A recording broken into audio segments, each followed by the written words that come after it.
What's up, you guys? Welcome back to another one. If you are new to the channel, I am Gold Pony. I do new car, truck, SUV reviews on YouTube, and today we are in the brand new 2023 Lexus ES 350 courtesy of Bobby Rahal Lexus in Mechanicsburg, PA. For more information on their inventory, please feel free to check out the link in the description box below. And so we are in this one today because there are actually plenty of changes for the 2023 ES 350. Not only that, this is probably the most reliable luxury sedan built probably in existence, so that is pretty impressive. Just take a look at Consumer Reports magazine for that. But ultimately in this video we will be testing out and going over everything about this one, from acceleration to braking, steering feel, ride quality, sound system, exhaust clip, all that fun stuff. So having said all that, what do you guys say? Let's just go ahead and jump right into it. And as always, let's start with pricing. And so, as you can imagine, there are several different trim levels for the ES350. First one being the base, starting at $42,490, luxury for $47,660, ultra luxury for $51,280,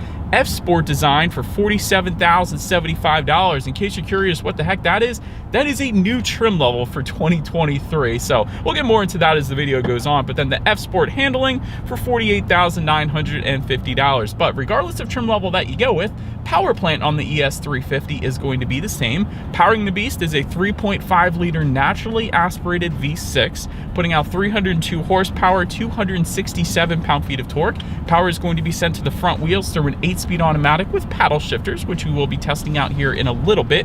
0 to 60 time, approximately 6.6 seconds. Top speed, in case you were interested, 131 miles per hour, with MPG numbers coming in at 22 in the city, 32 on the highway, taking regular unleaded fuel. But so that before we do any kind of fun acceleration or paddle shifter tests here in the ES350, I did want to mention the drive modes. And so there's going to be a little stalk kind of shooting out just above the gauges on the right side. That's kind of a interesting placement. I always say that for the Lexus drive modes, but I will say it is kind of in your line of vision. So I guess for that reason, it's not too bad. But drive modes will include Eco, Normal, Sport, and if you go with one of the F Sport trims, you will get Sport Plus as well. So ultimately adjusting things like the shift points, throttle response, and the steering sensitivity. And so now, having got all of that out of the way, what do you guys say? Let's go ahead and find a straightaway. Let's put the paddle shifters to the test first, just to see how quickly they are going to react for us here. All right, you guys, so before we do this paddle shifter test, I did just put it in sport driving mode. It did adjust the digital gauges to a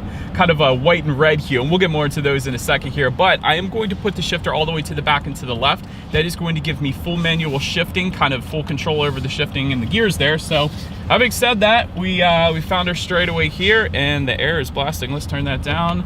Third gear, second gear, first gear. Let's test it. Oh, we're spinning. Big time spinning. Okay, there is a slight delay. Honestly, it's not bad. It's not as bad as I thought it was going to be, but there's a slight delay to the paddle shifters. I'm thinking most people are not going to be using the paddle shifters in an ES anyways, but they are available to do some engine braking maybe when it's snowing out, so you don't have to actually hit the brakes and risk sliding off the road. So they're there for that reason. And honestly, they weren't bad. They're just definitely not the quickest paddle shifters I've ever experienced. And we'll also say the quality of the paddle shifters is definitely quite nice as well. A lot of manufacturers will use a cheap matte black plastic for the paddle shifters, but these actually feel like a high quality paddle shifter. So we'll say that, I do like that. But now let's go ahead and find one more straightaway. Let's put the acceleration here to the test with the ES having full control, and let's see how quickly this thing is going to get us up to speed. And actually, here's our straightaway right now. Let's go ahead and come to a standstill in 3, 2, 1. Don't slip. Little slip. It's definitely plenty quick though.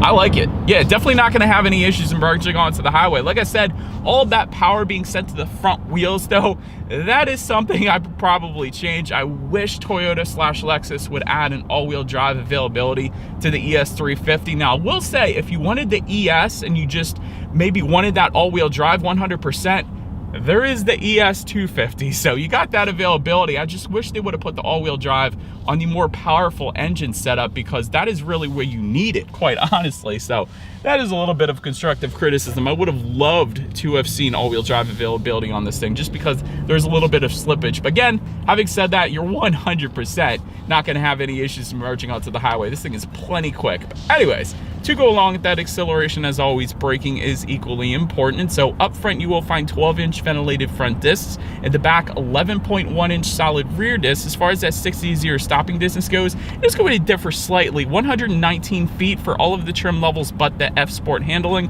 S Sport handling is actually going to put you at 114 feet. Honestly, both of those numbers are ridiculously impressive. A lot of times for sedans, you're usually going to get in the 120s, usually around mid 120s. So anything in the 1-teens is 100% on point without a doubt. So as far as braking feel goes, since it's fine. Yeah, it's definitely not the firmest braking feel, but it's not a soft braking feel like you would typically find in SUVs either. So it's pretty much right where the ES350 should be. So I definitely don't have any issues there. I'm going to put it back in normal driving mode there. But now let's go ahead and touch on suspension and handling a little bit. Up front, you're going to get an independent McPherson strut front suspension.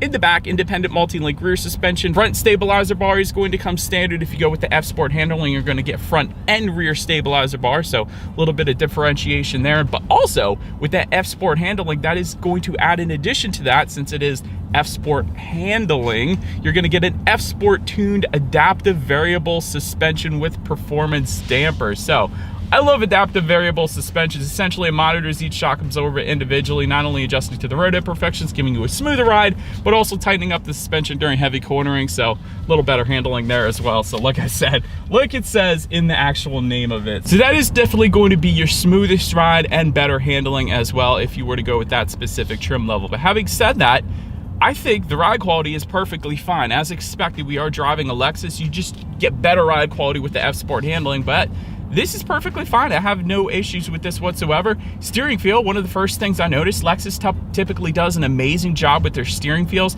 Not as heavy as the IS350, but still plenty heavy steering feel, which I personally prefer. It's definitely not a loose steering feel, so I am perfectly fine with what they did with that. Touching on cabin noise, I'm driving right now. You guys could probably tell there isn't a whole lot of exterior wind noise whatsoever, or even road noise coming into the cabin. So quite honestly, cabin noise is driving like a luxury vehicle. I'll just put it that way. And touching on visibility, as this Ford comes up on my butt, I can see perfectly fine out the back, so that is definitely not going to be any issues. Rain sensing windshield wipers, though, are going to come standard on the luxury trim level and up. They're actually going to be optional on that base trim level as well.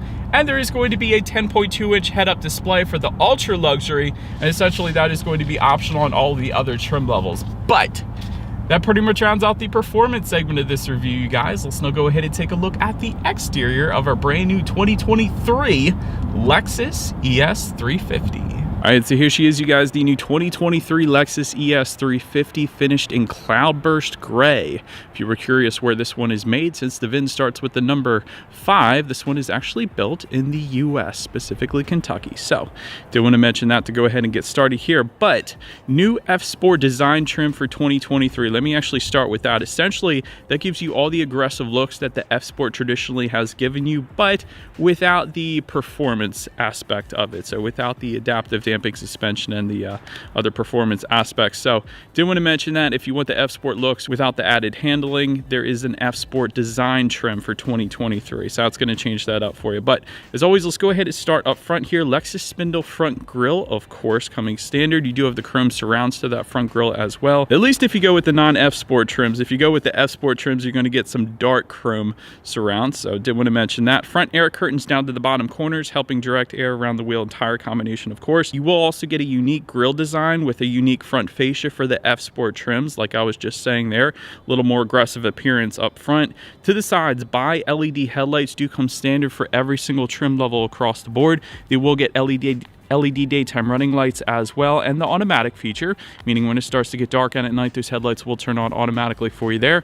Automatic high beams, though, also coming standard. So if you have your high beams on at night and it senses a vehicle coming in the opposite direction, it's going to automatically bounce that back to low beams. Then when that vehicle is gone, it's going to automatically bounce it back up to high beams then. So that is pretty convenient as well. But anyways, that pretty much rounds out the front end of the ES. Let's now go ahead and make our way to the side. All right, so but now since you are around to the side of this one, chrome window surrounds, of course, will come standard. You'll also, though, get some F-Sport badging on the front fenders, of course, if you go with one of those F-Sport trim levels. Taking a look at the side mirrors, they are body colored / gloss black side mirrors, so kind of a two-tone finish there, but they will be heated, and if you go with any of the trim levels but the base, they will actually also be power folding then as well, so that is pretty cool. But then take a look at the wheel setup. They of course will differ. 17-inch alloys coming with the base, 18-inch alloys coming with the luxury and ultra luxury, and then 19-inch gloss black alloys are going to come with those F-Sport trim levels. So very good side looking profile here. Let's now go ahead and make our way to the back. All right, so now since we are around to the back of this one, all the way to the top, body colored shark fin antenna.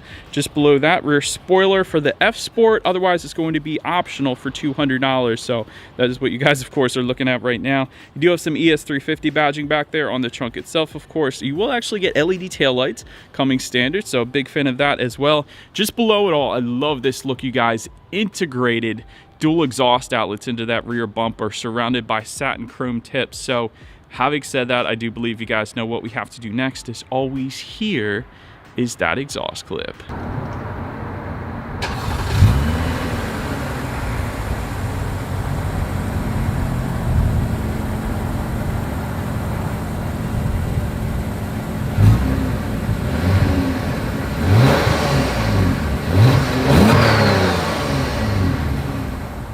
All right, so but now since we are around to the back of the ES, when it comes to opening that rear trunk, it is a power trunk if you were to go with the ultra luxury. And by the way, that comes with a kick sensor as well. So it's a hands-free power trunk, so that's even better. But anyways, once opened up, cargo capacity comes in at 13.9 cubic feet. LED cargo lighting also coming back there, so not just the regular halogen bulbs, but LEDs, so that's pretty cool. You do have a couple grocery bag hooks back there. There is some chrome-plated tie-down anchors. This is stuff that you typically find on SUVs, but not usually on sedans, so I want to emphasize that. If you were to lift up then underneath of that cargo floor, you are going to find a spare tire and all of those tools, of course. But one thing is, though, the rear seats don't fold down, but there is a pass-through. So if you had like some 2x4s or some skis, maybe, I don't know, but you could probably put that through the pass-through. So I did want to mention that. But anyways, then making our way up to the rear legroom, that is going to come in at 39.2 inches. For reference, I'm an even 6 feet tall. This is how much space I have back there. Rear ventilation does come standard, dual rear USB charging ports as well. But not only that, there's also a 12-volt power outlet back there, which you don't usually find on sedans. So I did want to emphasize that. Power rear sunshades coming then with the luxury and ultra luxury trim levels. And of course, as well, you have these samurai sword door handles that Lexus is now known for, which I am a big fan of. So did like that as well. But so then making our way up to the front seats, 10-way power adjustable front seats do come standard. 14-way power adjustable front seats coming with the luxury and ultra luxury. Then new luxe finishes is going to come with the base and the F-Sport trim levels. Quilted leather, however, is going to come with the luxury and ultra luxury trims. Heated and ventilated front seats for the luxury trim level and up, and that's going to be optional on the base. Memory settings then coming with the luxury trim level and up, and again optional on the base, and that's for up to 3 different drivers. In case you were curious there, we have that. F-Sport bolstered seats then for the F-Sport trim levels, of course, and these are the most comfortable seats in existence. The F-Sport seats, that is, not necessarily the ones we have today, although I will say the ones we have today are quite comfortable, but the F-Sport seats, I've always said this, are better than any other seats in existence. So did want to mention that. But anyways, then take a look at the steering wheel. It is tilt and telescoping. It is finished in a new luxe finish, but there is a wood/leather finish, kind of a combination for the luxury and ultra luxury trim level. So wanted to mention that. And it will be heated, again, if you go with the luxury or ultra luxury, and it is optional on the other trims like we have today. So I do have the heated steering wheel on right now because it is in the 30s today here in Pennsylvania, so it's cold, man. But anyways, then making our way to the startup, let me start by showing you guys the key here. You got your Lexus logo on the one side, then when you flip it over, lock, unlock, and the button to pop the power trunk there. But it is essentially all keyless entry with a push button start. So all I'm going to do here is simply put my foot on the brake and press that silver engine start button located just by the driver's right knee. And so when it comes to the gauges, Lexus always does an amazing job with the gauges, I will say that. So you kind of have this F-Sport style gauges, and they do adjust dependent upon the drive mode that you put it in, as I mentioned earlier. So if I were to put it in eco driving mode, it's going to kind of give me some of those blue hues. If I were to put it in normal, it's kind of going to be black and white. Then if I were to put it in sport, it's going to be white and red and very bold kind of numbers there. So it definitely will change up depending upon the drive mode that you put it in. And of course you can display other things as well. There are steering wheel mounted controls found on the left side of the steering wheel. Gives you different things like your radio settings, there's safety information when you need your next oil change, how many miles you have left until you hit empty. There's of course your digital speedometer up there as well. So that pretty much has everything you could possibly want on the digital portion of the gauges then.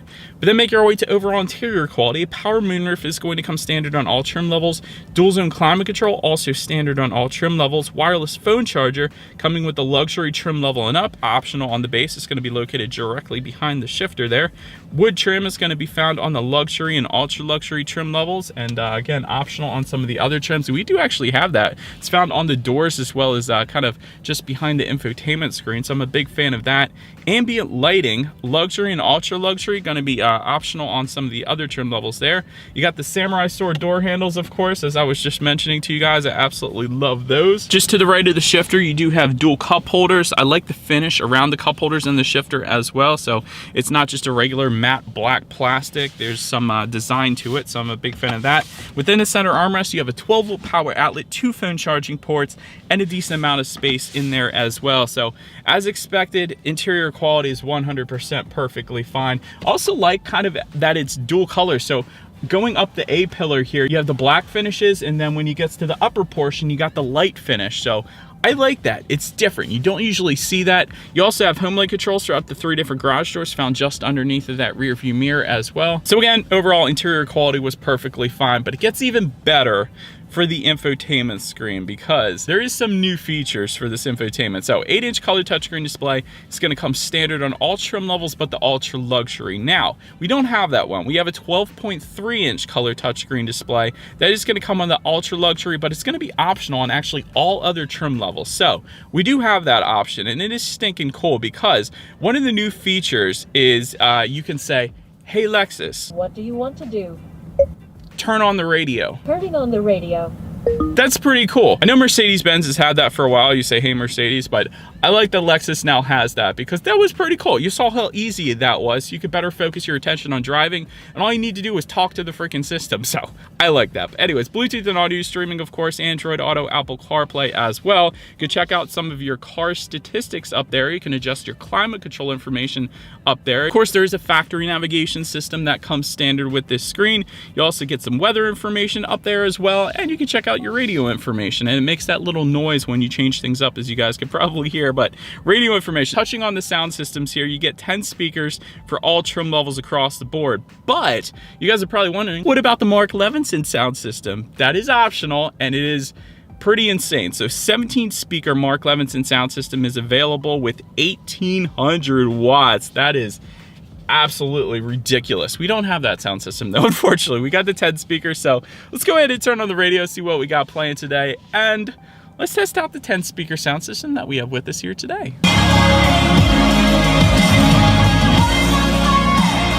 All right, couple things. Obviously, the Mark Levinson sound system is absolutely amazing, but for the size of the ES, those 10 speakers did a dang good job. Plenty of bass, plenty of clarity.